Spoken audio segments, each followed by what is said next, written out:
Saya persilahkan kepada Bang Renaldi untuk menyampaikan firman Tuhan pada sore hari ini.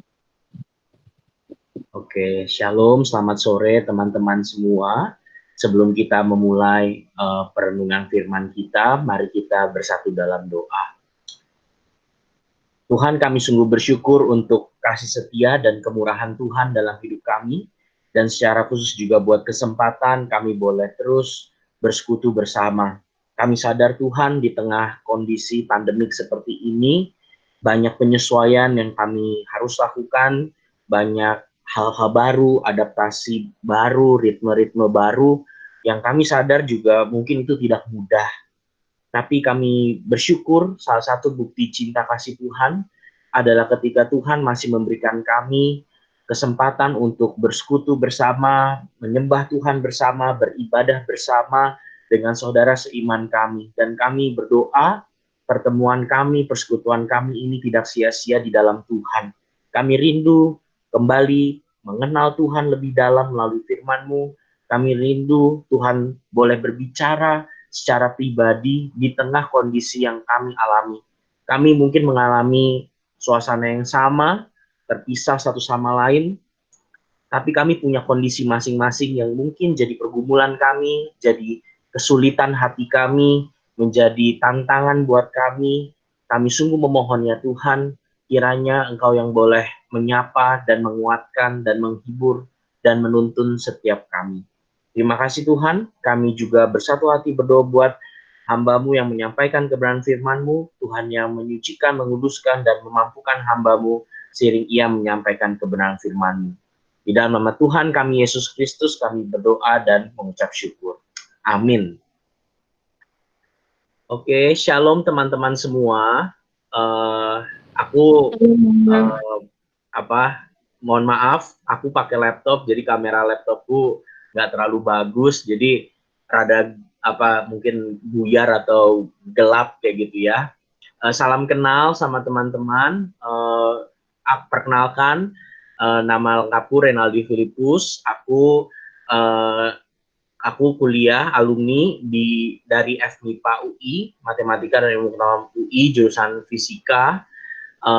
Aku kenal sama Yusuf, kami satu kelompok kecil bareng, jadi kami inilah lumayan banyak ngobrol, lumayan banyak sharing, dan waktu itu Yusuf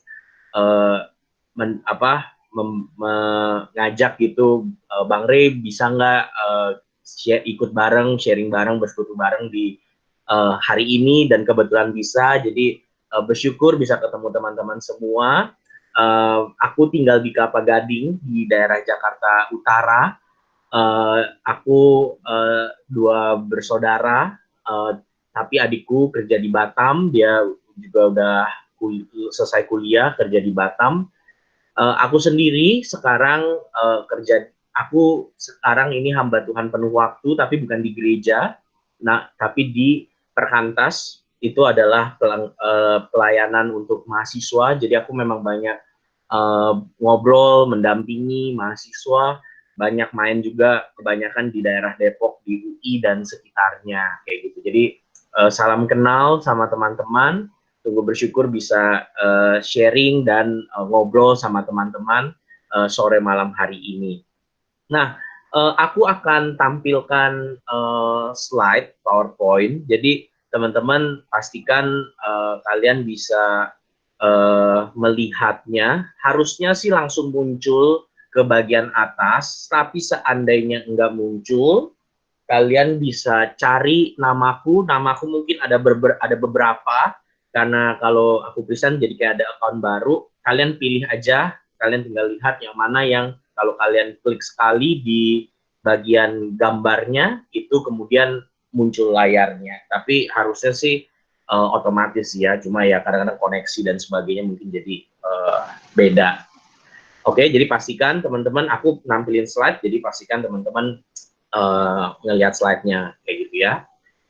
Nah, aku juga ngajak teman-teman kalau mungkin punya Alkitab cetak atau mungkin ya maksudnya supaya nggak gampang ngelihatnya dan teman-teman bisa coret-coret, kasih catatan dan sebagainya kayak gitu ya. Jadi teman-teman coba sesuaikan di kondisi masing-masing.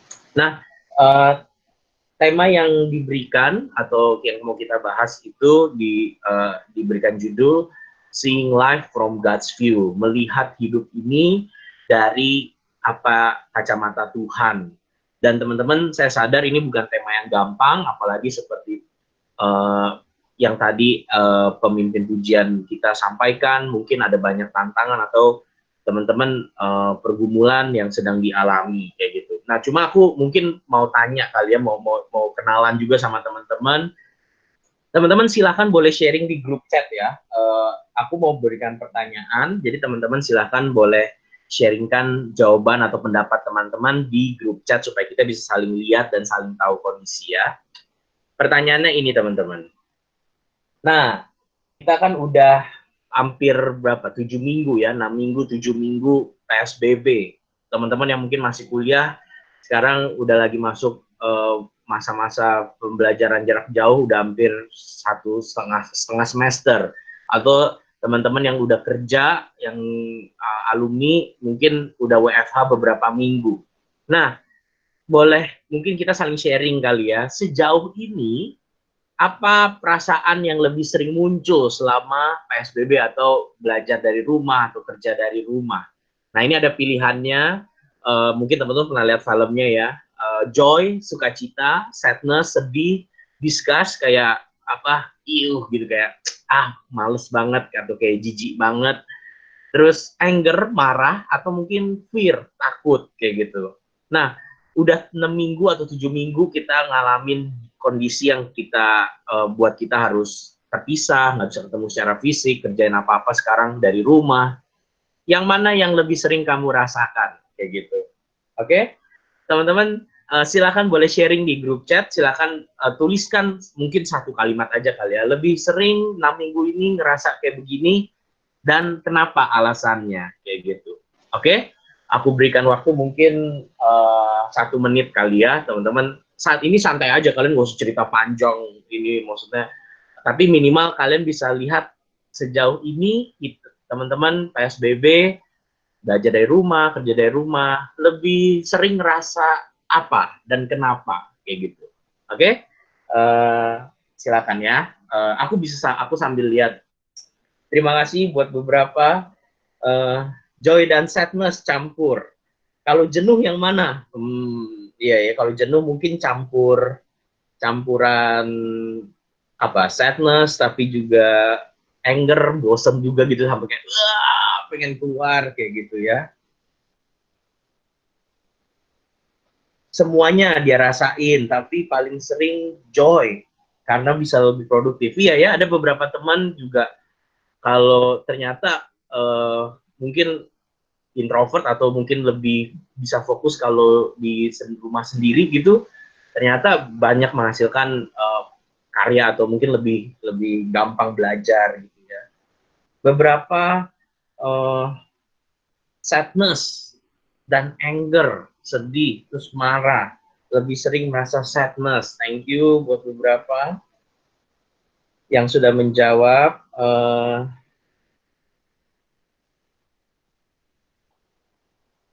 Karantina kemarin anger, sekarang joy sudah lebih bebas. Joy tapi kadang fear. Iya, joy dan fear. Fear-nya gara-gara tugas banyak ya ya. Beberapa yang kuliah ada, aku juga banyak sharing, dosennya nggak ngajar, malah cuma kasih kuis-kuis kayak gitu, malah jadi kayak uh, apa overwhelm banget gitu ya, banyak banget tugasnya kayak gitu. Sadness, kadang sadness, target tetap tapi pencapaian berkurang. Ya, ini mungkin kalau kerja ini ya punya target-target atau hal-hal lain yang dicapai. Iya, thank you buat beberapa, terima kasih buat teman-teman yang sudah sharing. Aku pikir ya kita punya banyak perasaan ya, maksudnya kadang-kadang mungkin waktu pertama kali diumumin, belajar dari rumah, mungkin joy gitu ya, akhirnya rebahan. Tapi lama-lama, aduh, kok kayak begini jadinya, belajar malah nggak hilang motivasi, malah jadi rebahan mulu, malah jadi jam tidur kebalik, tidur malam terus, bangun siang, tugas malah nggak kekejar. Belum lagi mungkin teman-teman, aku juga banyak yang sharing, ternyata di rumah beda. Biasanya selama ini kerja di luar rumah atau ngerjain tugas, ngerjain tanggung jawab di rumah tuh cuma buat tidur, istirahat. Sekarang semuanya di rumah dan nggak bisa fokus kalau ada orang tua, kalau ada saudara, malah jadi nggak produktif dan malah jadi frustasi sendiri. Maksudnya itu juga banyak cerita-cerita kayak begitu ya. Banyak yang juga jadi kayak mellow gitu, aduh mau sampai kapan kayak begini dan sebagainya. Atau mungkin dengar kabar atau dengar saudara yang mungkin terkena jadi ODP atau PDP dan bikin kita jadi takut juga. Nah, aku pikir kita ngalamin secara real gitu, bahwa nggak mudah gitu mengalami masa-masa seperti ini. Nah, cuma pertanyaannya, di tengah kondisi seperti ini, Tuhan tidak hilangkan kondisinya, Tuhan tidak hilangkan serta-merta langsung tantangannya, tapi bagaimana kita boleh memiliki sikap dan memiliki minimal kesadaran bagaimana Tuhan rindu supaya kita bisa berperilaku yang tepat di kondisi seperti ini. Nah, aku ajak kita untuk buka satu bagian firman, Efesus 5 ayat 1 sampai 21. Teman-teman silakan yang punya Alkitab cetak atau Alkitab terpisah boleh sambil lihat. Aku akan tampilkan juga ayatnya di slide, tapi aku mungkin akan lebih menolong kalau teman-teman juga bisa baca sendiri, karena nggak semua ayatnya nanti di pembahasan aku cantumin lagi. Jadi teman-teman kalau bisa sambil lihat itu akan lebih menolong. Oke, aku akan pimpin bacakan buat kita semua, teman-teman bisa ikut membaca ya. LAI memberikan judul Hidup sebagai Anak-anak Terang. Sebab itu jadilah penurut-penurut Allah seperti anak-anak yang kekasih, dan hiduplah di dalam kasih, sebagaimana Kristus Yesus juga telah mengasihi kamu, dan telah menyerahkan dirinya untuk kita sebagai persembahan dan korban yang harum bagi Allah. Tetapi percabulan dan rupa-rupa kecemaran atau keserakahan disebut saja pun jangan di antara kamu, sebagaimana sepatutnya bagi orang-orang kudus. Demikian juga perkataan yang kotor, yang kosong, atau yang sembrono. Karena hal-hal ini tidak pantas, tetapi sebaliknya ucapkanlah syukur. Karena ingatlah ini baik-baik. Tidak ada orang sundal, orang cemar, atau orang serakah, artinya penyembah berhala, yang mendapat bagian di dalam kerajaan Kristus dan Allah. Janganlah kamu disesatkan orang dengan kata-kata yang hampa, karena hal yang demikian mendatangkan murka Allah atas orang-orang durhaka. Sebab itu, janganlah kamu berkawan dengan mereka. Memang dahulu kamu adalah kegelapan, tetapi sekarang kamu adalah terang di dalam Tuhan. Sebab itu, hiduplah sebagai anak-anak terang. Karena terang hanya berbuahkan kebaikan dan keadilan dan kebenaran. Dan ujilah apa yang berkenan kepada Tuhan. Janganlah turut mengambil bagian dalam perbuatan-perbuatan kegelapan yang tidak berbuahkan apa-apa. Tetapi sebaliknya, telanjangilah perbuatan-perbuatan itu. Sebab menyebutkan saja pun apa yang dibuat oleh mereka di tempat-tempat yang tersembunyi telah memalukan. Tetapi segala sesuatu yang sudah ditelanjangi oleh terang itu menjadi nampak, sebab semua yang nampak adalah terang. Itulah sebabnya dikatakan, bangunlah hai kamu yang tidur, dan bangkitlah dari antara orang mati, dan Kristus akan bercahaya atas kamu. Karena itu, perhatikanlah dengan saksama bagaimana kamu hidup. Janganlah seperti orang bebal, tetapi seperti orang arif. Dan pergunakanlah waktu yang ada, karena hari-hari ini adalah jahat. Sebab itu janganlah kamu bodoh, tetapi usahakanlah supaya kamu mengerti kehendak Tuhan. Dan janganlah kamu mabuk oleh anggur, karena anggur menimbulkan hawa nafsu. Tetapi hendaklah kamu penuh dengan roh. Dan berkata-katalah seorang kepada yang lain dalam Mazmur, hidung puji-pujian dan nyanyian rohani. Bernyanyi dan bersoraklah bagi Tuhan dengan segenap hati. Ucaplah syukur senantiasa atas segala sesuatu dalam nama Tuhan kita Yesus Kristus kepada Allah dan Bapa kita, dan rendahkanlah dirimu seorang kepada yang lain di dalam takut akan Kristus. Demikianlah firman Tuhan. sore hari ini. Nah, teman-teman, bagian yang kita baca adalah penggalan dari surat Paulus kepada jemaat Efesus. Teman-teman, kalau kita baca penggalan surat, apalagi udah pasal 5, itu tengah-tengahnya surat. Teman-teman, supaya kita bisa ngerti tengah-tengah surat itu kayak gimana, itu tuh sama aja kayak kita dapat screenshot di WhatsApp, itu kutipan chat gitu. Misalnya, dapat kutipan chat, aku sayang kamu. Gimana mau ngerti itu maksudnya apa? Minimal teman-teman mesti tahu siapa yang ngirim dan siapa yang dituju, ya kan? Misalnya dari Bang Rey ke mamanya Bang Rey, itu aku sayang kamu. Oh, kita ngerti gitu ya. Oh, ini Bang Rey bilang ke mamanya, aku sayang kamu, Mak. Tapi kalau kalian lihat, aku sayang kamu dari Bang Rey ke Yusuf. Nah, itu kan jadi kalimatnya sama, tapi kok jadi ngomong begitu? Nah, kalaupun ngomong begitu, supaya kita makin ngerti, kita mesti tahu konteksnya apa, lagi ngomongin apa sih, lagi kenapa tiba-tiba Bang Rey ngechat Yusuf, aku sayang kamu. Kalau ternyata di atasnya Bang Rey lagi nanya, bahasa Inggris, bahasa Indonesianya I love you tuh apa sih? Aku sayang kamu. Bener nggak itu? Nah, kalau kayak gitu kan kita jadi ngerti. Oh, lagi nanya, lagi ngomong, nanya artinya I love you itu apa. Nah, sama. Yang kita baca itu pasal 5, penggalan surat. Nah, kenapa Paulus tiba-tiba bilang, hiduplah jadi penurut-penurut Allah. Jangan berkawan dengan mereka. Karena itu perhatikan dengan seksama bagian. Kenapa tiba-tiba Paulus kasih surat kayak begitu? Ceritanya lagi apa? Nah, waktuku terbatas, teman-teman, tapi aku simpulkan dengan sederhana. Paulus menulis surat kepada jemaat Efesus. Seperti apa jemaat Efesus? Teman-teman, aku simpulkan dalam 3 hal. Yang pertama, Efesus itu adalah kota Turki masa kini. Kalau teman-teman lihat peta, Turki itu adalah kota pelabuhan yang menjadi penghubung antara Asia dengan Eropa. Dan dari dulu namanya kota pelabuhan itu selalu jadi pusat perdagangan yang ramai. Orang ke sana datang tujuannya dagang. Sama mungkin kayak di Jakarta kali ya, kayak orang dari Jawa, dari Sumatera, dari tempat lain datang ke Jakarta itu tujuannya buat supaya pekerjaan lebih baik, supaya hajat hidup lebih baik kayak gitu ya. Dan namanya datang untuk dagang, tujuannya pasti bukan ayo sini nggak apa-apa sini aku traktir ya enggak lah, namanya tujuan dagang pasti berusaha sebisa mungkin kompetitif supaya dapat uang, dapat banyak untung, dan tujuannya dagang emang supaya lebih banyak untung kayak gitu kan. Tapi kita tahu namanya kompetitif itu bisa banget ngikut sana, ngikut sini. Bisa banget kalau kami di mahasiswa sering bilang gitu ya, MT, makan temen. Makan bukan cuma MT, MTT. Makan temennya temen. Semua dimakanin saking pengen buat dirinya di luar. Aku yakin mungkin teman-teman pernah lah ketemu orang yang kayak gitu ya.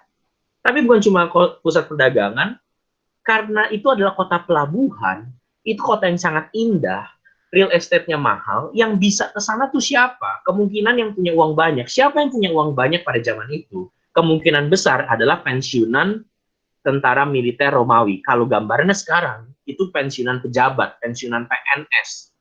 Nah, yang namanya pensiunan pejabat, pensiunan PNS pada waktu itu, dengan gaya hidupnya yang sangat mewah, itu sering banget ngomonginnya cuma masalah prestige. Cuma hidupnya tuh sombong dan malas. Gimana caranya udah pensiun tapi tetap punya uang banyak, namanya makin dihormati, pergilah ke Efesus. Ngapain? Muterin duitnya. Dipakai duitnya itu didagang, dagang uangnya makin banyak, nama besarnya makin bagus, orang makin banyak mau dagang sama dia, orang makin banyak mau dagang, makin banyak untung, makin banyak duit, nama besar makin bagus, makin banyak mau dagang, makin dagang makin bagus, uang makin bagus, nama besar makin bagus, kalian ngerti lah siklusnya seperti apa. Dan bukan cuma kota yang sangat metropolis, sangat keras kayak gitu ya. Uniknya, Efesus itu juga kota yang sangat religius. Dan teman-teman, kalau teman-teman nanti bisa gali atau cari, Efesus adalah pusat penyembahan Dewi Artemis terbesar pada waktu itu. Kenapa Dewi Artemis ini viral, disembah sama rakyat atau orang-orang di waktu itu? Karena Dewi Artemis ini adalah Dewi kesuburan yang dianggap bisa memberikan kesuburan tanah dan laut. Kenapa subur tanah dan laut? Supaya dagang bagus. Supaya dagang bagus, uang banyak, nama besar banyak, banyak mau dagang, dan sebagai siklus yang tadi. Karena itu makin banyak yang mau nyembah ke Dewi Artemis. Masalahnya, nyembah ke Dewi Artemis itu nggak kayak kita ibadah. Dewi Artemis, kuilnya itu di pojok-pojok, gelap-gelap. Dan, mohon maaf ya, ini mungkin aku rada gamblang menggambarkannya. Pojok-pojok, gelap-gelap, dan pengurus kuilnya itu perempuan semua yang disebut, mohon maaf, pelacur bakti. Kenapa disebut pelacur bakti? Jadi ceritanya begini, pria dewasa pada waktu itu kemudian akan datang ke tempat-tempat yang gelap, kemudian, mohon maaf, berzinah di kuil tersebut, di depan patung Dewi Artemis, itulah ritualnya.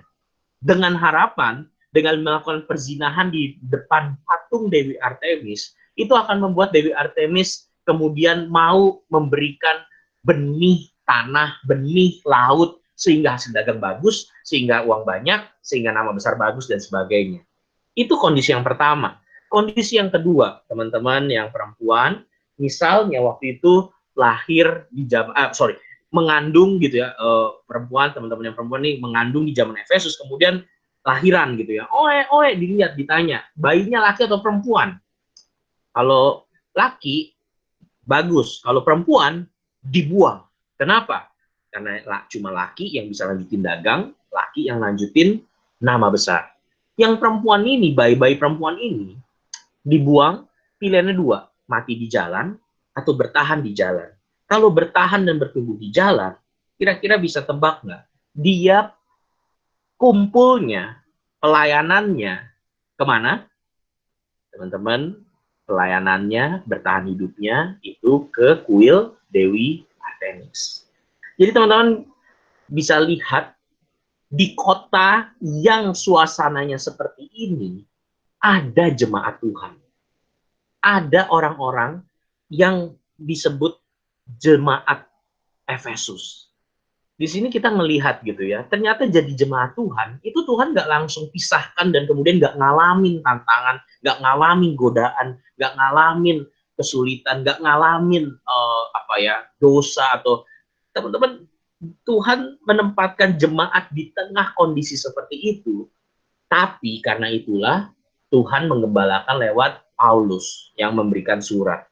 Teman-teman, kenapa aku angkat sedikit panjang bagian ini? Teman-teman, oke, aku pikir kita nggak ngalamin lah. Kita di kondisi seperti sekarang mungkin nggak ngalamin kompetitif, mau dagang, atau hidupnya sombong, males, atau mungkin mengalami dosa percabulan atau perzinahan.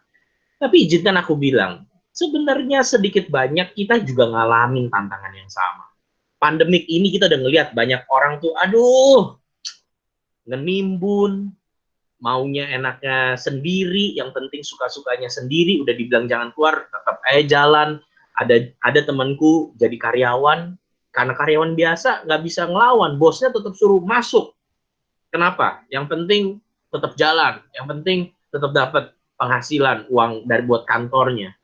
Teman-teman, kita sedikit banyak juga hidup sadar buat diri sendiri juga gitu ya, di masa-masa seperti ini malah mungkin jadi cenderungnya menjauh atau ya udahlah, ya terserah apa yang terjadi sama yang lain. Yang penting saya, yang penting gua, yang penting aku.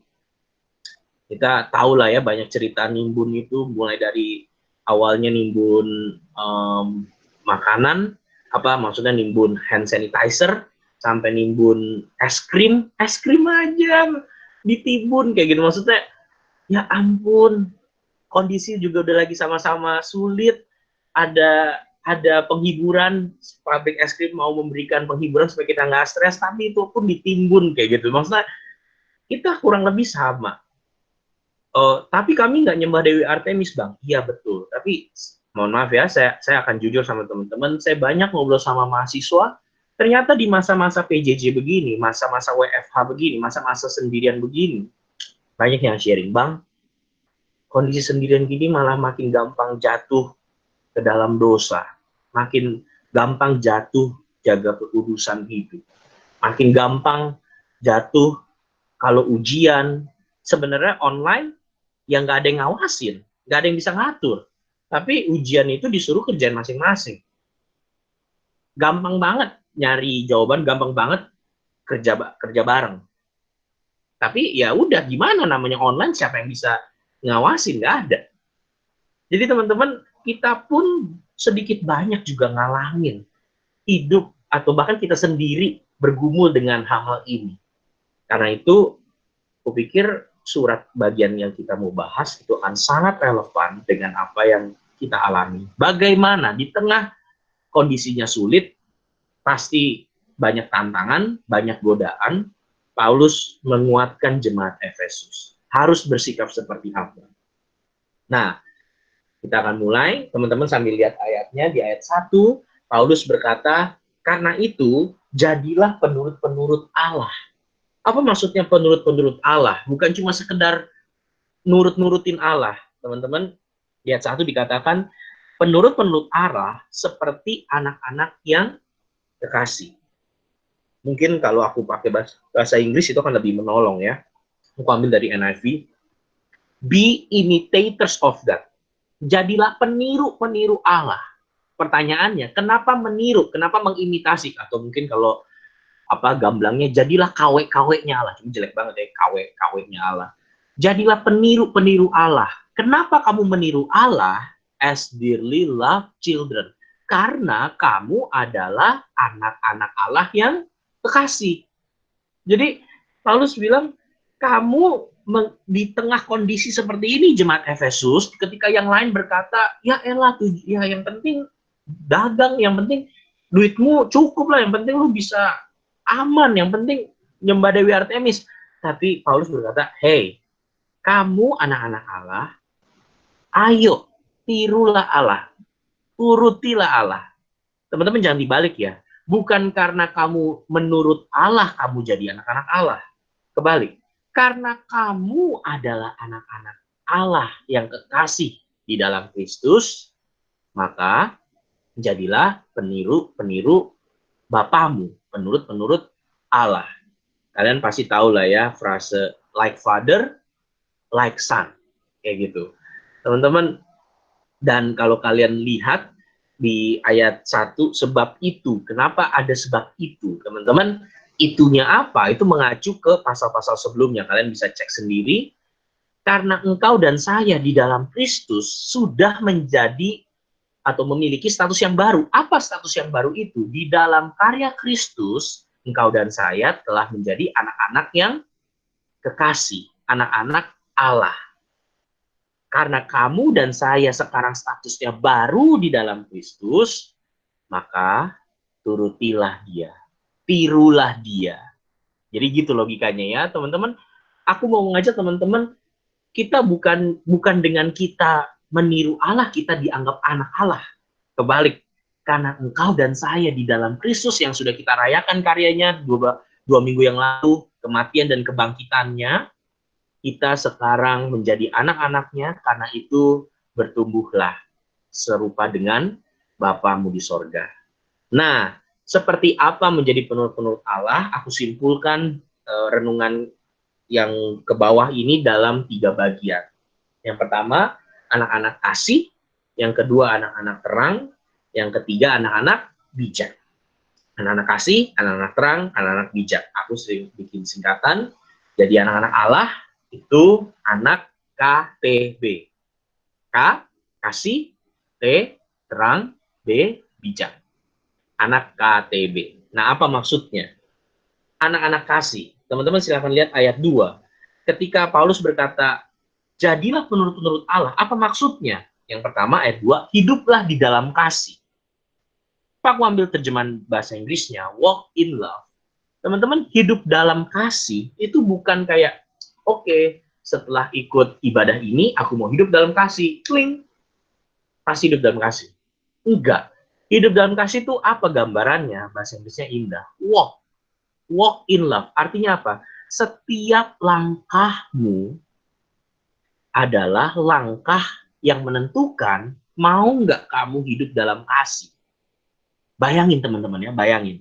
di tengah jemaat yang menghadapi orang-orang yang berkata, yang penting gua, yang penting gua, yang penting aku yang enak, yang penting aku yang aman, yang penting aku yang suka. Tapi Paulus berkata, kamu bukan, kamu anak-anak Allah, dan anak-anak Allah hidup dalam kasih. Apa itu kasih? Bahasa Indonesia paling gampang, aku sering pakai literasi ini ya. Apa itu kasih? Kasih itu adalah kasih. Nah, bisa pakai nadanya beda. Kasih itu adalah kasih. Kasih itu adalah ya kasih. Kasih adalah memberi. Apa gambarannya kasih itu memberi? Paulus lanjutkan ayat 2. Sebagaimana Kristus Yesus juga mengasihi kamu dan menyerahkan dirinya untuk kita sebagai persembahan dan korban yang harum bagi Allah. Karena Tuhanmu adalah Tuhan yang kasih, kayak Paulus bilang gitu ya. Di saat semua orang berkata, yang penting aku yang aman, yang penting aku yang enak, yang penting aku yang nyaman. Tapi Paulus berkata, hai kamu jemaat Efesus, hiduplah di dalam kasih. Sebagaimana Tuhanmu adalah Tuhan yang memberikan nyawanya untuk penebusan, untuk keselamatan engkau dan saya. Kalian akan bilang, waktu ke ibadah kemarin, Bang Rey bilang kasih itu adalah memberi. Aku mau ujian, ada yang minta contekan. Kata Bang Rey, kasih itu memberi. Jadi kalau ada yang minta contekan, aku mengasihi dia. Jadi kasih itu adalah kasih. Jadi aku kasih contekan. Teman-teman, jangan sepotong makanya baca ayatnya. Lihat, hiduplah dalam kasih sebagaimana Kristus Yesus juga mengasihi kamu. Kalian bisa lihat, itu kualitas kasih yang memulihkan, itu kualitas kasih yang suci, itu kualitas kasih yang kudus, itu kualitas kasih yang menyelamatkan. Teman-teman, kondisi PJJ seperti ini banyak banget yang butuh kasih. Mungkin sesama rekan-rekan di persekutuan atau pelayanan. Mungkin orang-orang di rumah.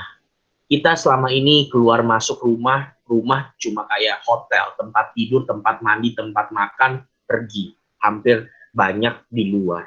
Tapi sekarang ketika punya kesempatan di rumah, mungkin itu menjadi kesempatan kamu menyatakan kasih. Apa yang bisa kamu beri? Mungkin beri waktu, karena waktu yang kita punya sekarang, kita nggak bisa kemana-mana. Atau mungkin bukan cuma waktu, beri telinga, beri perhatian. Kamu bisa kasih banyak. Kenapa? Karena Tuhanmu telah memberikan nyawanya bagi engkau dan saya, supaya engkau dan saya dapat hidup langkah demi langkah dengan kasih. Saya sadar ini bukan langkah yang mudah. Kita punya masalah, konflik, atau mungkin kesedihan atau kekecewaan sama keluarga, sama kondisi di sekitar. Tapi kita belajar. Teman-teman, kalau boleh sedikit sharing, saya punya masalah dengan papa saya. Saya menemukan papa saya tuh, ya, kalau ini mungkin singkatnya, aku bisa ceritain detailnya, papa saya ternyata tahun 2 tahun yang lalu ketahuan selingkuh. Dan sekarang saya di rumah memperhatikan dia, mengasihi dia, itu juga pergumulan, nggak mudah. Tapi saya belajar, saya sadar, Tuhan nggak mungkin saya hanya mengasihi dengan diri saya sendiri, saya nggak sanggup. Tapi saya bersyukur, Kristus telah mengasihi saya, supaya sekarang saya bisa menyalurkan kasih Kristus. Saya nggak sanggup kalau pakai kasih saya sendiri. Tapi kasih Tuhan cukup. Saya mau belajar mengasihi perlahan-lahan. Dan teman-teman, saya nggak tahu kondisi teman-teman seperti apa. Di rumah, di kantor, di rekan-rekan pelayanan, ataupun juga di studi. Tapi bagian yang pertama, Paulus ajak, mari berjalan dalam kasih. Di tengah kondisi semua orang justru makin benci, makin makin semua buat sendiri-sendiri, Paulus berkata, kasih. Anak-anak, kasih yang pertama. Yang kedua, masih ingat? Anak-anak, KTB, kasih. Yang kedua, terang. Nah, apa maksudnya anak-anak terang? Teman-teman, sama di ayat 8, sekali lagi, Paulus di bahasa Indonesia bilang, hiduplah sebagai anak-anak terang. Dalam bahasa Inggrisnya itu, walk as children of light. Berjalanlah sebagai anak-anak terang. Sekali lagi, konsepnya sama. Anak-anak terang tuh bukan, oke, pokoknya setelah ibadah ini saya mau jadi anak-anak terang. Pling, selalu terang-terang terus. Enggak. Setiap langkah, setiap keputusanmu, kamu menyatakan anak-anak terang. Nah, bagaimana menjalani anak-anak terang, apalagi di tengah kondisi seperti ini, yang kesannya semuanya gelap, baik gelap karena dosa, baik gelap karena banyak putus asa atau kekecewaan atau banyak kepahitan. Bagaimana menjadi anak terang? Paulus bilang, kamu jadi anak terang, ayat 8, memang, Paulus ingetin ya, memang kamu dahulu adalah kegelapan. Teman-teman kalau dibayangin benar juga yang Paulus bilang kan, jemaat Efesus itu kan orang-orang Efesus yang tadinya juga mau mikirinnya duit, perginya ke Dewi Artemis, tapi kemudian bertobat dan percaya kepada Kristus. Jadi Paulus bilang, memang kamu dahulu adalah kegelapan, itu benar kan? Dulu kamu juga bagian dari mereka. Jadi Paulus seolah-olah mau bilang, kamu tuh bukan jadi anak terang yang, gue terang nih, muka lu gelap, muka lu gelap. Bukan, Paulus ingetin, iya inget. Pertama, dulu adalah kegelapan. Jadi menjadi anak terang itu dengan penuh kerendahan hati sadar. Di luar Kristus, saya juga orang yang berdosa. Bahkan mungkin bisa jauh lebih bejat, jauh lebih brengsek, jauh lebih jahat. Teman-teman, Paulus sebutkan pelanggaran-pelanggarannya. Ingat ceritanya tadi ya, percabulan, serakah, kota dagang, perkataan kotor, perkataan kosong, namanya ngomongin orang, namanya mau jatuhin orang, namanya mau ya pokoknya supaya dirinya lah yang dikenal, dirinya lah yang lebih dihormati, itu gibah, misuh itu dari dulu udah ada, teman-teman. Jadi itu bukan hal yang baru. Dan Paulus bilang, memang itu semua, kalau Paulus simpulkan di ayat 6, ayat 5, itu semua adalah penyembahan berhala. Itu bukan sedang hidup kepada Tuhan. Dan Paulus bilang, hati-hati. Ada yang bilang, ya elah slow aja, keles. Semua juga begitu. Slow aja. Paulus bilang, hati-hati. Jangan kamu disesatkan orang dengan kata-kata yang hampa. Ada yang bilang, ya elah santai aja. Semua juga begitu. Kok lu norak amat sih? Lu sok baik-baik banget sih. Nggak, saya banding nih jadi jemaat Efesus ya. Kayak, sok banget lu berubah. Dulu lu juga ikut-ikutan. Tapi Paulus bilang, menjadi anak terang adalah pertama, dengan rendah hati sadar. Tanpa Kristus dulu juga saya gelap. Tapi sekarang, ayat 8, ayat sekarang, kamu adalah terang di dalam Tuhan. Perhatikan kalimatnya ayat 8. Kamu adalah terang di dalam Tuhan. Bukan gini, kamu sebaiknya lah jadi terang. Atau kamu seharusnya lah jadi terang. Atau kamu sepantasnya jadi terang. Kalimatnya, kamu adalah terang di dalam Tuhan. Itu pernyataan. Di dalam Kristus, engkau dan saya adalah terang. Nah, karena itu Paulus bilang, janganlah kamu berkawan dengan mereka. Loh, tadi kata abang harus mengasihi. Ini kok nggak boleh berkawan? Kalimat bahasa Inggrisnya mungkin akan lebih menolong. Do not be partakers. Jangan ikut ambil bagian. Do not take part. Silakan berkawan, silakan bersahabat. Tapi kalau kamu tahu itu hal-hal yang tidak baik, kamu tahu itu sikap-sikap yang tidak baik, jangan ikut ambil bagian. Ngapain dong kalau gitu? Nyatakan buah terang. Apa itu buah terang? Ayat 9, kebaikan, keadilan, kebenaran. Bang, aku nggak tahu kalau kondisi aku nih yang baik kayak gimana. Kondisi yang di kondisi kayak aku yang benar tuh kayak apa? Paulus bilang, kalau begitu uji, tanya kepada Tuhan. Tuhan, apa yang berkenan aku harus lakukan? Apa yang berkenan kepadamu? Bahasa Inggrisnya itu lebih indah gitu ya, maksudnya dengan kerendahan hati, try to learn what is pleasing to the Lord. Coba tanya, coba kenali apa sih yang Tuhan inginkan di kondisi seperti ini. Dan Paulus menekankan sekali lagi di ayat 11. Jangan turut ambil bagian dalam perbuatan kegelapan yang tidak berbuahkan apa-apa.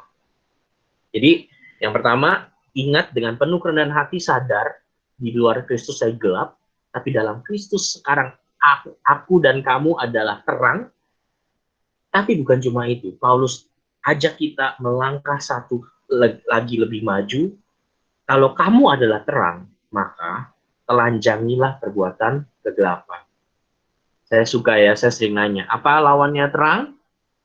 Orang pada umumnya jawabnya gelap. Apa lawannya gelap? Terang. Tapi, teman-teman, secara fisika, saya lulusan fisika, secara natur itu salah. Terang bukan lawannya gelap, gelap bukan lawan terang. Saya kasih contoh. Misalnya kamu di kamarmu benar-benar gelap gulita, nggak ada tembok, nggak ada tembok, nggak ada jendela, gitu, nggak ada celah, benar-benar gelap gulita. Kemudian di pojok kamu nyalain satu korek kecil. Pertanyaannya, apakah terang itu hanya tertahan di pojok situ atau bisa atau menjalar ke semua ruangan? Teman-teman, kalau kalian lakukan itu, terang itu akan terjalar ke semua. Artinya apa? Terang tidak satu sama dengan gelap. Terang bukan lawannya gelap, gelap bukan lawannya terang. Terang dan gelap itu bukan yin and yang. Di mana ada terang, gelap sirna. Di mana ada terang, gelap pergi. Jadi pilihannya cuma dua, ada terang atau nggak ada terang. Teman-teman, kalau engkau dan saya adalah terang, maka Paulus berkata, ketika kamu hadir, maka telanjangilah perbuatan kegelapan. Teman-teman, saya kebayang jadi jemaat Efesus ya pada waktu itu. Bukan cuma yang penting gini, yang penting kan gue udah gak ikutan, yang penting kan gue udah gak ikutan, yang penting kan aku udah berubah, yang penting aku udah berubah, yang penting aku, yang penting aku udah gak ikutan begini, aku udah gak ikutan begitu. Betul, iya, betul, kan Paulus bilang, tapi terang itu juga menelanjangi kegelapan. Kamu hadir untuk menyatakan mungkin hal-hal yang salah, perbuatan yang memalukan di tempat tersembunyi itu, ingat konteksnya tadi, di Gilgal-Temis. Jadi jemaat Efesus, bayangin ya, jemaat Efesus di tengah tekanan seperti ini, Paulus malah bilang, ayo bersaksi. Bukan cuma yang penting kamu gak ikutan, yang penting kamu gak ikutan, yang penting kamu gak ikutan. Tapi kamu bisa mengajak orang sadar akan perbuatannya. Dan ketika yang ditelanjangi oleh terang itu tampak, dia bisa datang kepada Kristus. Itulah ayat 14. Teman-teman, saya sadar, mengajak orang keluar dari gelap itu nggak mudah. Pernah kebayang gitu ya, teman-teman lagi tidur, tiba-tiba adikmu masuk atau ibu kosan masuk, kemudian bawa senter, diarahin ke mata, woi bangun, bangun. Apa yang terjadi? Kamu pasti akan marah, kamu mungkin masih akan kesel, kamu masih akan pusing, kayak begitu. Dan mungkin itu yang akan dialami oleh teman-temanmu yang selama ini kamu tahu gitu ya, dia sebenarnya terus melakukan perbuatan gelap, dan ketika kamu ajak pertama kali, mungkin dia akan merasa kayak, apaan sih linglung kayak begini. Tapi kita tahu, kita mengajak dia, kita menolong dia keluar dari perbuatan yang tidak tepat, dari pemikiran yang tidak tepat, supaya dia dapat datang kepada Kristus. Teman-teman, saya nggak tahu apa yang menjadi kondisi atau pergumulanmu, tapi saya merasa gini ya, kadang-kadang di kondisi pandemik ini, kenapa kita stres, kenapa kita bosan, kenapa kita nggak bisa, aduh kok kayaknya gini-gini aja, karena hidupmu hanya berputar di dirimu. Teman-teman, kalau kamu mau perhatikan orang lain di sekitarmu, itu nggak ada habisnya. Dan kamu bisa melihat, ada banyak kesempatan kamu bisa menolong sesamamu. Ada banyak kesempatan kamu bisa bukan hanya menyatakan kasih, tapi menolong mereka keluar dari kungkungan mereka. Mereka yang mungkin lagi merasa uring-uringan, mereka yang jatuh terus dalam dosa-dosa pribadi, mereka yang butuh didengarkan, mereka yang sedang meluap dengan rasa sedih dan marah. Tolong mereka, kamu yang telah ada di dalam Kristus, yang ada terang di dalam Kristus, kamu dapat menolong mereka yang sedang kelingkungan karena gelap.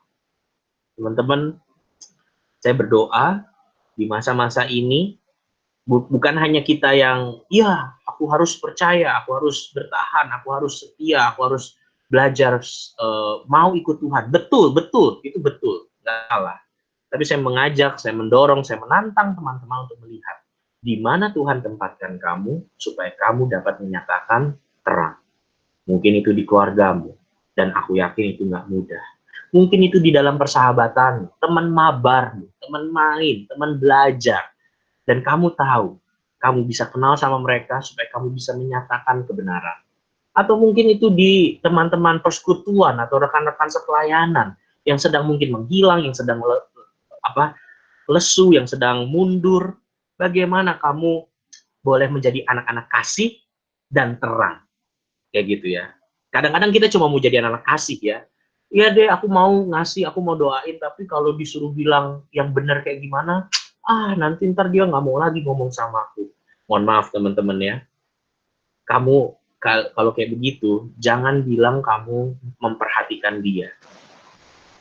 Kita lebih sayang sama diri kita daripada kita berani bilang apa yang benar supaya orang itu keluar dari kegelapannya. Kenapa? Kalau kita bilang, aduh nanti kalau aku bilangin sesuatu dia nggak mau lagi ngomong sama aku, nggak mau lagi terbuka sama aku. Padahal satu langkah lagi itu jurang di depan, dan kamu bilang, tapi ntar aku nggak enak, ntar dia nggak mau lagi ngomong sama aku. Ya iyalah, nggak bisa ngomong lagi sama kamu, udah keburu jatuh, ke tebing, dan kita masih bilang, tapi nggak enak, ntar dia nggak mau ini lagi, aku juga bingung mau nyapa, mau ini gimana. Teman-teman, saya berdoa kita boleh menjadi anak-anak yang kasih, dan anak-anak yang kasih itu juga anak-anak terang. Oke, bagian yang terakhir, anak-anak kasih, anak-anak terang. Masih ingat yang ketiga, anak-anak bijak, KTB, kasih, terang, bijak. Oh, sorry, ini satu quotes yang aku suka ya, dari Johnson. Jika rumah gelap, jangan salahkan rumah, tapi tanyakan di mana lampunya. Jika dunia gelap, jangan salahkan dunia, tapi tanyakan di mana terang dunia. Ada atasnya sebenarnya kutipannya. Jika daging busuk, jangan salahkan dagingnya, tapi tanyakan di mana garamnya. Jika dunia busuk, jangan salahkan dunia, tanyakan di mana garam dunia. Teman-teman, engkau dan saya di dalam berbagai kondisi adalah terang di dalam Tuhan yang Tuhan tempatkan. Anak-anak bijak. Teman-teman kalau lihat ayat 15 sampai 21, sekali lagi Paulus bilang, look carefully then how you walk. Perhatikanlah dengan seksama bagaimana kamu hidup. Jadi sekali lagi, setiap langkah, kalau kamu bilang langkahmu adalah langkah kasih, langkahmu adalah langkah terang, maka perhatikan dengan baik-baik bagaimana kamu berjalan. Jangan seperti orang bebal, tapi seperti orang arif. Arif itu kata lain dari bijak. Apa maksudnya bijak? Teman-teman lihat ayat 16, Paulus mengaitkan bijak dengan masalah ayat 16, pergunakanlah waktu yang ada, karena hari-hari ini jahat. Apa maksudnya bijak dengan pergunakan waktu yang ada? Gunakan waktu yang ada itu bukan sekedar time management ya, bikin jadwal hari ini waktunya mesti efektif. Waktu yang ada lebih tepat diterjemahkan pakai bahasa Inggris itu, the best use of time. Gunakan waktumu sebaik-baiknya, atau NET memberikan pengertian yang mungkin lebih sesuai. Take advantage of every opportunity. Gunakan setiap kesempatan yang ada dengan baik. Apa maksudnya? Teman-teman, saya mau bilang begini, kalau kita mau jadi anak-anak kasih, kita mau jadi anak-anak terang, maka ada waktu-waktu khusus yang tidak terulang yang kamu harus perhatikan kalau kamu mau menyatakan kasih dan terang. Kata waktu yang dipakai di sini dalam bahasa Yunaninya pakai kata kairos. Kairos itu adalah nama dewa dalam mitologi Yunani. Dewa kairos itu seperti apa? Itu seperti gambar. Uniknya, dewa kairos itu punya sayap di punggung dan sayap di kaki. Jadi dia tuh dewa yang cepet banget. Dia itu pengantar pesan dari Olympus, dari rapatnya dewa-dewa ke dunia. Itu ceritanya, mitologinya. Dia itu sangat cepat. Zung, zung, zung, zung. Nah, gimana caranya hasil rapat mau disampaikan ke dia supaya dia bisa menyampaikan ke dunia, padahal dia cepet banget. Makanya setiap dewa harus benar-benar pasang mata, benar-benar siap-siap diri supaya bisa menangkap dia dan bilang, ini pesannya, tolong sampaikan ya. Ini bayangkan mungkin kalau sekarang di film itu flash gitu ya, cepet dong, zoom, zoom, zoom, zoom. Nah, gimana caranya? Mesti siap-siap.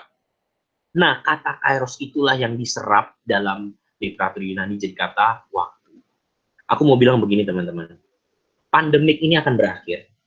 Kita akan kembali ke kondisi normal. Ini kondisi tidak normal. Di dalam kondisi tidak normal ini, kamu bukan kebetulan punya waktu lebih banyak sama keluarga, sama saudara-saudaramu. kamu punya waktu bisa online 24/7, 24/7 sama teman-teman yang lain. Bukan kebetulan kamu saat ini bisa bersekutu bersama secara online dan mungkin bisa mengajak lebih banyak orang daripada mengajak secara fisik. Teman-teman, gunakan waktu yang ada. Gunakan waktu yang ada. Dan saya mau bilang, ada waktunya kita nggak bisa lagi menyatakan kasih dan terang. Teman-teman, ya sebagai anak, jujur aja, ada waktunya kita nggak bisa lagi menyatakan kasih dan terang kepada orang tua. Ada saatnya mereka yang akan pergi duluan, atau saya pergi duluan, tapi ada waktunya, nggak bisa lagi. Maka, gunakan kesempatan yang ada. Ada waktunya kamu nggak bisa ngobrol lagi sama teman kuliahmu. Kenapa? Teman kuliahmu akan pencar-pencar, karena kampungnya berasal dari macam-macam. Mungkin selama masa kuliah masih bisa ngobrol erat, deket. Tapi ketika nanti selesai, nggak bisa bohong. Akan kerja pencar di tempat masing-masing. Teman-teman, gunakan waktu yang ada. Make the best use of time. Karena itu, sama ayat 17. Jangan bodoh, tetapi usahakanlah mengerti kehendak Tuhan. Bodoh, bahasa Indonesia itu masih lebih lembut ya. Kata bodoh itu, dalam terjemahan aslinya itu, kalau diterjemahkan itu idiota. Idiota itu, kalau aku terjemahkan literally, itu Patrick Starfish di SpongeBob. Jangan jadi Patrick the Starfish. Ngapain ya hari ini? SpongeBob kita tangkap ulur. Kamu nggak tahu kamu ngapain. Kamu nggak tahu hari demi hari berlalu. Jangan bodoh. Tapi mengertilah kehendak Tuhan hari demi hari. Kamu tahu kenapa kamu hadir. Kenapa kamu punya kesempatan ketemu orang ini, ketemu kakak ini, ketemu dia, ketemu itu. Ayat 18. Janganlah mabuk oleh anggur. Tentu ini nggak lagi tiba-tiba ngomongin jangan mabuk-mabukan loh. Orang lagi ngomongin ini kok jangan mengerti kehendak Tuhan, kok tiba-tiba jangan mabuk. Itu metafora, itu gambaran. Janganlah mabuk. Teman-teman pernah mabuk atau pernah lihat orang mabuk? Orang mabuk itu kan nggak sadar. Kayak, ya nggak apa ketawa-ketawa, kayak gitu. Benda mati diajak ngomong, kayak gitu. Atau melakukan hal-hal yang nanti setelah waktu sadar di pagi, ya ampun, gue ngapain ya? Kayak begitu. Dan nggak ingat sama sekali. Teman-teman, oke lah, kita mungkin, enggak bang, kita nggak pernah mabuk, nggak mabuk. Lah, teman-teman saya sering bercanda ya. Kalau kamu bilang gini, nggak berasa ya, PJJ udah 6 minggu, nggak berasa udah bulan April. Nggak berasa, itu udah 6 minggu. Nggak berasa ya, udah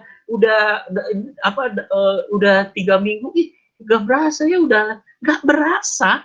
Itu hari, itu waktu, di belakang itu waktu. Kamu bilang nggak berasa. Teman-teman, jangan mabuk. Setiap harimu itu kamu bisa melakukan kasih dan terang secara nyata. Makanya, hendaklah kamu penuh dengan roh. Apa maksud penuh dengan roh? Kamu dipimpin oleh Tuhan, mengerti kehendak Tuhan. Aduh bang, tapi gimana ya aku secara pribadi bisa ngerti kehendak Tuhan, bisa tahu pimpinan Tuhan, supaya aku nggak mabuk, nggak bodoh. Paulus bilang di ayat terakhir, 19-21. Jangan sendirian. Ayat 19. Berkatalah seorang kepada yang lain dalam mazmur, kidung puji-pujian, nyanyian rohani, bernyanyi, bersoraklah bagi Tuhan, berucap syukur senantiasa dalam nama Tuhan. Rendahkan dirimu seorang kepada yang lain di dalam takut akan Kristus, saling menguatkan, saling menasehatkan. Teman-teman, saya bayang di jemaat Efesus ya, disuruh, ayo nyatakan kasih, nyatakan terang. Mungkin bingung gitu ya. Terus kadang-kadang mungkin tertekan juga sama apa kata orang. Gimana caranya supaya tetap teguh, tetap yakin, tetap tahu apa yang jadi kehendak Tuhan dan mau jalanin? Paulus bilang, ayo saling kuatkan. Terus bertemu dalam komunitas. Yang mau terus belajar, yang mau terus memuji, mengingat Tuhan, yang mau terus saling menguatkan satu sama lain. Jadi teman-teman, kesempatan beribadah seperti ini, sebenarnya itu kesempatan yang sangat indah. Tuhan menjaga dan menolong, menuntun kita. Jadi, do not confirm Kalau mungkin teman-teman merasa semua di sekelilingmu ngomongnya begini, cara pikirnya begini, di masa-masa begini cuma main-main begini doang, atau cuma melakukan hal-hal begitu doang, tapi kamu bukan. Kenapa? Karena kamu adalah anak-anak Allah. You are in the world, but not of the world. Kamu memang ada di dunia ini, tapi kamu bukan berasal dari dunia ini. Kamu memang tetap hadir di dunia ini, tapi kamu bukan milik dunia ini. Kamu sekarang adalah anak-anak Allah. Jadi kamu kalau kalau sesuai tema kita ya, kamu bilang seeing life from God's view, maka God's view yang kamu atau saya perlu ingat bersama-sama. Kamu mau belajar melihat dunia, belajar melihat hidup di dunia, maka hal pertama yang perlu kamu ingat, cara Tuhan melihat adalah engkau dan saya adalah kepunyaannya, adalah miliknya. You are not of the world. Itulah yang akan menguatkan dan menolong kita untuk tahu harus menyatakan kasih, terang, dan hidup bijak. Kalian akan hadir dimanapun, di gereja, di persekutuan, di keluarga, di sekolah, di kampus, di pelayanan, apapun itu. Tapi teman-teman ingat, you are not of this world. Kamu milik Tuhan. Karena itu, sebagaimana Tuhan adalah kasih, sebagaimana Tuhan adalah terang, sebagaimana Tuhan adalah sang hikmat, maka hiduplah menurut dia, meniru dia. Teman-teman, pertanyaan terakhir, Bang, oke lah, Abang bilang begitu, tapi masalahnya Bang, aku bukan orang yang kayak begitu. Aku bukan orang yang punya banyak kasih, aku bukan orang yang hidup dalam terang. Jujur Bang, berulang kali aku sadar aku jatuh dalam dosa atau kegelapan. Bang, aku jujur, gak bijak. Aku habisin waktu, habisin kegiatan buat hal-hal yang gak berguna, hal-hal yang bahkan merugikan dan merusak diriku dan sesamaku. Masih mungkin nggak Bang berubah? Teman-teman, aku bacakan satu ayat terakhir dari Galatia 2 ayat 20. Kiranya ini boleh menolong teman-teman mengerti. Galatia 2 ayat 20, aku bacakan buat teman-teman. Namun aku hidup, tetapi bukan lagi aku sendiri yang hidup, melainkan Kristus yang hidup di dalam aku. Dan hidupku yang kuhidupi sekarang di dalam daging adalah hidup oleh iman dalam anak Allah yang telah mengasihi aku dan menyerahkan dirinya untuk aku. Apa jaminannya kamu bisa menjadi anak-anak kasih, anak-anak terang, anak-anak bijak? Adalah karena Kristus sekarang di dalam karyanya, kematian dan kebangkitannya, melalui karya keselamatannya, sekarang dia hidup dalam kita dan kita hidup di dalam dia. Dia yang adalah sang kasih, dia adalah yang sang terang dunia, dia yang adalah sang hikmat. Sekarang kita hidup di dalamnya dan dia hidup di dalam kita. Karena itulah, barang siapa yang percaya di dalam namanya, kita dapat menyatakan kasih, terang, dan bijak sesuai dengan apa yang dia kehendaki. Kiranya Tuhan menolong dan menguatkan kita. Sebelum aku tutup dalam doa, aku tadi diberitahu buat ada pertanyaan, mungkin kalau ada yang bertanya atau mungkin ada yang mau sharing, teman-teman aku persilahkan, boleh mungkin nyalain suara atau mungkin di grup chat juga nggak apa-apa. Siapa tahu aku mungkin ya aku belum tentu bisa jawab langsung, tapi minimal aku mungkin bisa ajak doakan atau mungkin aku bisa berbagi pengalaman. Oke, aku persilahkan atau aku perlu kembalikan ke MC dulu. Silakan ya, aku stop presentasi.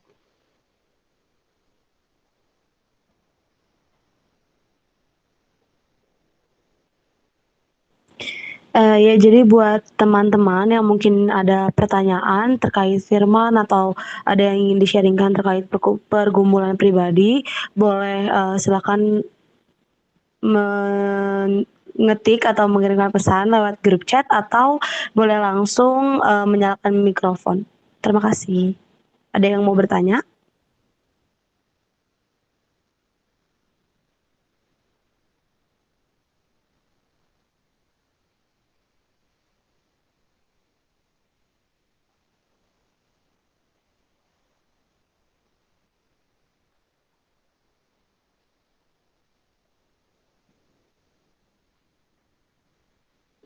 Ini aku baca di grup chat ada yang namanya Rado. Ini kanannya bisa bertanya nggak sih? Ada yang mau kau tanyakan? Ada yang mau di-sharingkan? Atau nggak apa-apa teman-teman yang lain juga nggak apa-apa. Kalau ada yang mau ditanyakan. Kalau nggak ada ya nggak apa-apa, nggak usah kita adakan. Silakan teman-teman ya. Atau nggak harus pertanyaan ya. Kalau ada respon, kalau mungkin ada eh, apapun itu yang mungkin bisa aku bantu doakan atau aku bantu dukung, silahkan.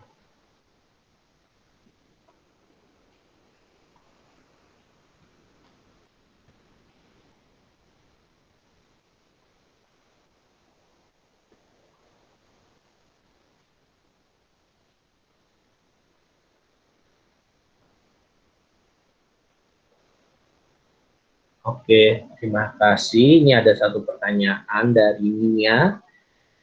Bang mau bertanya, wajar nggak sih ada perasaan lelah ketika sedang berjuang untuk menanjaki kegelapan dan bagaimana harusnya? Teman-teman, Nia secara khusus, aku pikir sangat wajar. Teman-teman, uh, saya suka ya ilustrasi Yesus yang, maksudnya gini, ketika Yesus menjalani karyanya di kayu salib sampai di puncaknya, jam 3, kalian pasti ingat lah ya bagian itu, ketika disalibkan, kemudian ada Matius 26, kegelapan meliputi Yesus, itu benar-benar puncak kegelapan, benar-benar menaungi dia, dan kalian bisa lihat perjalanan Yesus maju masuk ke dalam kegelapan, dia benar-benar takut, dia benar-benar gentar di Taman Getsemani, itulah pergumulannya. Jadi kalau teman-teman lihat, kalau teman-teman bertanya wajar nggak lelah, wajar nggak menguras tenaga, menguras emosi, menguras pikiran, menolong teman-teman yang lain untuk berubah atau keluar dari kegelapan, atau bahkan bergumul kita secara pribadi menyatakan terang, itu kalau kita lihat yang Yesus lakukan, perjalanannya itu memang sulit, perjalanannya itu memang nggak mudah. Tapi lihat, ketika Yesus boleh taat dan setia, menaungi kegelapan, ketika kegelapan menaungi, kita lihat di hari ketiga, ketika Paskah, semuanya berubah. Kegelapan itu sirna, dan kubur yang gelap dan eh, apa kosong itu sekarang menjadi kosong terbuka. Teman-teman, ketika kita mau belajar taat dan setia, menyatakan terang di tengah kondisi yang gelap sekalipun, kiranya itu yang boleh menjadi kekuatan, menjadi kesanggupan. Saya sering bilang begini, apa yang sudah kamu temukan di dalam terang, jangan kamu ragukan ketika sedang jalanan gelap. Apa yang kamu sudah temukan di dalam terang, apa yang kamu sudah kenali di dalam terang, bahwa Kristus Yesus yang sangat mengasihi dan menuntun kita, yang sudah kamu kenal di dalam terang, jangan kamu ragukan ketika perjalanan sedang gelap. Kayak gitu. Kiranya itu boleh menolong dan menguatkan. Dedi, bagaimana anak terang dalam menjalankan pelayanan di gereja, Pak? Apa semua sudah melayani di gereja? Baik, apakah semua yang sudah melayani di dalam gereja, baik atau yang sudah menyikapi pelayanan di gereja? Teman-teman, kupikir siapa yang disebut anak-anak terang? Kalau teman-teman lihat di Efesus pasal 5 tadi, dan teman-teman baca keseluruhan surat Efesus, maka Paulus berkata, barang siapa di dalam Kristus, dia adalah ciptaan Allah, buatan Kristus, dipersiapkan untuk pekerjaan baik yang Allah telah persiapkan sebelumnya. Itu Efesus 2 ayat 10. Jadi, siapa anak-anak terang? Kalau kalian tanya by definition, aku akan bilang mereka yang secara pribadi sungguh-sungguh percaya kepada Kristus dan mau menyerahkan hidupnya kepada ketuhanan Kristus. Saya bukannya bilang, maksud gini, apakah pelayanan atau kegiatan gereja menunjukkan dia sudah Kristus atau bukan? Saya bilang belum tentu. Kenapa? Ini pengalaman saya. Saya baru bertobat di kampus, saya baru benar-benar belajar apa artinya percaya kepada Kristus sebagai Tuhan dan Juru Selamat itu di kampus. Sampai sekarang saya terus belajar, saya terus berusaha menundukkan hidup saya di bawah ketuhanan Kristus. Itu dimulai dari kampus. Kalian tahu, sebelum saya bertobat di kampus, di SMA saya sudah pelayanan, saya udah jadi ketua OSIS bidang kerohanian, tapi saya sungguh-sungguh, saya jujur aja, nggak benar-benar percaya sama Tuhan-Tuhanan. Buat saya, Tuhan-Tuhanan itu cuma buat orang yang lemah, yang butuh father figure, butuh sosok ayah, yang ketika nggak kuat menghadapi dunia ini, butuh tempat berlindung, butuh tempat ngeluh, itulah Tuhan. Jadi Tuhan itu buatan pikiranmu. Itu pemahaman saya. Dan saya ketua OSIS bidang kerohanian yang mempersiapkan ibadah buat di sekolah. Jadi dari pengalaman saya akan bilang, anak-anak terang itu bukan sekedar dari aktivitas atau bukan sekedar dari dia sudah terlibat kepanitiaan atau mungkin terlibat jabatan tertentu, tapi dari pengalaman dan iman secara pribadi kepada Kristus, Tuhan dan Juru Selamat. Dari situ, teman-teman akan melihat, kalau engkau sungguh-sungguh mengerti hal itu, kalian akan melihat pelayanan gereja, pelayanan dimanapun teman-teman berada, adalah salah satu cara Tuhan memakai engkau dan saya menyatakan terang. Kayak gitu.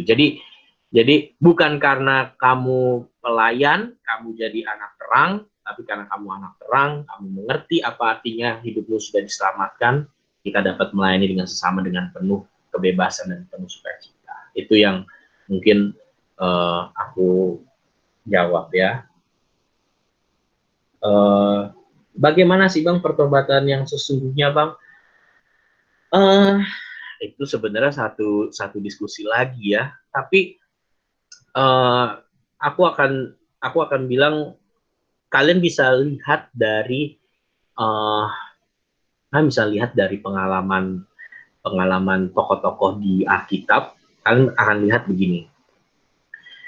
Ketika murid-murid pertama kali belajar mengikut Tuhan, itu mereka banyak banget nggak ngerti gitu ya, banyak banget nggak nyanggup ngerti siapa Yesus, bahwa Yesus adalah Mesias. Tapi ketika akhirnya Kristus menyelesaikan karyanya di kayu salib, dan kemudian dari karyanya itulah Roh Kudus dicurahkan supaya engkau dan saya setiap murid itu boleh mengalami kuasa untuk menjadi saksinya, Kisah 1 ayat 8, disitulah semua berubah. Murid yang tadinya kabur, murid yang tadinya sembunyi, murid yang tadinya menyangkal, tapi sekarang bisa menjadi saksi-saksi yang bahkan memberikan hidupnya untuk Tuhan dan bahkan sampai nyawanya, seperti juga Tuhannya.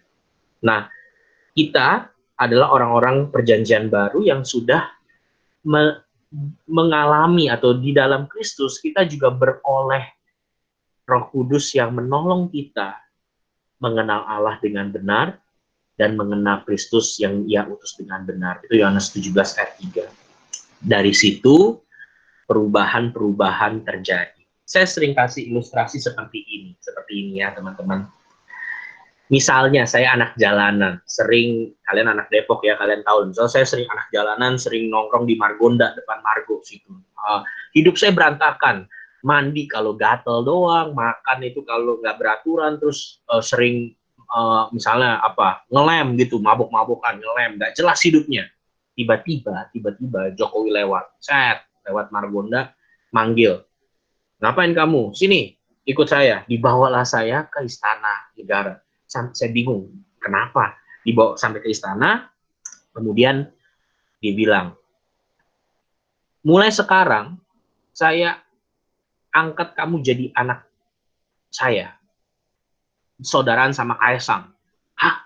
Kaget saya. Kenapa? Bukan karena kebaikan saya, bukan karena perbuatan saya lagi ngejalanin hidup yang merusak diri saya, tapi kemudian dia memanggil, bawa saya, kemudian dijadiin, kamu saya angkat jadi anak saya, kamu saudara sama Kaisang, kamu hidup di sini. Nah, satu sisi, secara status saya sudah jadi anaknya presiden. Tapi, masalahnya begini, 20 tahun saya hidup caranya anak jalanan. Sekarang status yang baru nggak serta-merta semuanya berubah. Tadinya saya mau mandi kalau cuma udah mulai gatel doang. Tapi sekarang diajarin, hey, kamu tuh mandi pagi sama sore yang bersih. Tadinya saya kalau waktu kosong hidupnya ngalor ngidul nggak jelas. Sekarang dibilang kamu pergi ke sekolah, belajar yang baik dan sebagainya. Tadinya saya kalau butuh uang nyopet, apa cara saya, cara anak jalanan yang pokoknya inilah berantakan. Sekarang bilang enggak, kamu nggak boleh begitu. Kerja yang baik, yang jujur, berintegritas. Nah, teman-teman, perubahan itu kan nggak terjadi langsung. Perubahan itu kita sering banget secara status sudah anak, tapi sering relapse, sering bawa tuh cara hidup yang lama. Nah, perjalanan kita menjalani identitas kita yang baru, itulah pergumulan atau perjalanan bersama Tuhan. Jadi saya akan bilang, bagaimana pertobatan yang sesungguhnya, bahwa ketika engkau dan saya percaya di dalam Kristus Yesus sebagai Tuhan dan Juru Selamat kita, di situ Tuhan menganugerahkan pengampunan dosa, hidup yang kekal, dan keselamatan, tapi bukan itu akhir segala-galanya. Tuhan bukan cuma sekedar kemudian menyelamatkan, that's it. Kalau cuma menyelamatkan, jujur aja, saya pernah bergumul gitu kok. Kalau tujuannya cuma menyelamatkan, habis aku percaya, Tuhan, tolong panggil aja saya sekarang langsung masuk surga. Saya capek bergumul sama dosa, saya capek bergumul sama kelemahan saya. Tapi ketika saya belajar perlahan mengerti, betul, Tuhan sudah selamatkan, itulah yang menjadi landasan saya bisa belajar setia mengubah hidup saya. Jadi, jangan dibalik. Bukan karena saya ubah hidup saya diterima Tuhan. Saya jadi anak Tuhan. Sebaliknya, karena saya sudah jadi anak Tuhan, saya punya pengharapan, saya punya kesempatan untuk berubah. Jadi, itu sebuah proses yang seumur hidup, tapi saya akan bilang Tuhan yang akan menuntun dan menolong. Itu mungkin responku. Apakah menjawab? Oke, kita nanti bisa cari waktu, feel free buat nanya-nanya. Itu kita bisa discuss lebih tajam lagi untuk bagian itu. Tapi mungkin saat ini, ya mungkin sekilas yang bisa aku sampaikan seperti itu. Ya, sama-sama. Ada lagi? Atau ini waktunya sampai kapan?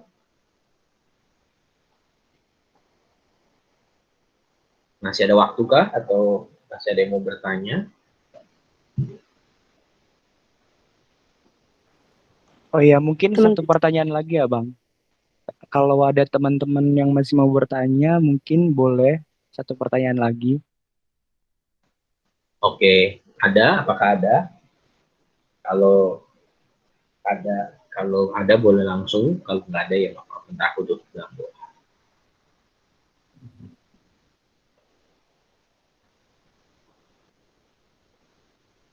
Apakah ada? Oh ya, mungkin udah cukup kali ya, Bang. Oke, Ya. berarti aku tutup dalam doa dulu ya. Iya. Oke, terima kasih teman-teman buat kesempatan boleh sharing bareng, boleh berbagi bersama. Aku izin mendoakan teman-teman ya. Mari kita berdoa. Tuhan, hamba berdoa bagi adik-adik, bagi rekan-rekan, bagi sahabat-sahabatku di tempat ini. Mereka yang boleh sungguh-sungguh datang dan bertanya, Tuhan,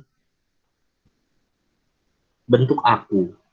Tolong aku Tuhan di masa-masa ini boleh menjadi anak-anak-Mu yang semakin penuh kasih, anak-anak-Mu yang menyatakan terang, dan mau menggunakan waktu kami sebaik-baiknya, searif-arifnya, sebijak-bijaknya. Kami tahu kapan kami bisa menyatakan kasih dan terang itu secara real, secara nyata. Tuhan, bagi mereka yang sungguh-sungguh mencari dan bertanya demikian, Tuhan pimpin, Tuhan tuntun, Tuhan tolong jagai, dan mampukan mereka. Karena Engkau Tuhan yang telah berada di dalam mereka dan mereka di dalam Tuhan, mereka sanggup menyatakan kasih-Mu, mereka sanggup menyatakan terang-Mu, dan mereka sanggup mengaplikasikan hikmat-Mu dalam menyatakan kasih dan terang. Ampuni kami Tuhan, kami sadar kami menjadi orang-orang yang sering lupa identitas kami, sering lupa siapa kami di dalam Tuhan. Karena itu, tolong kami sebagai satu komunitas saling menjaga, saling menguatkan. Jangan biarkan kami berjalan mabuk, berjalan bodoh hari demi hari, tapi kami boleh saling menuntun, saling menguatkan, dipimpin oleh Tuhan melalui kebenaran firman. Terima kasih Tuhan, kami bersyukur dan berterima kasih. Di dalam Tuhan kami Yesus Kristus kami berdoa. Amin. Terima kasih teman-teman. Aku kembalikan ke pemimpin pujian. Amin. Terima kasih Bang Renaldi buat firman-Nya. Gimana teman-teman semuanya? Firman pada hari ini semuanya kita terberkati ya teman-teman.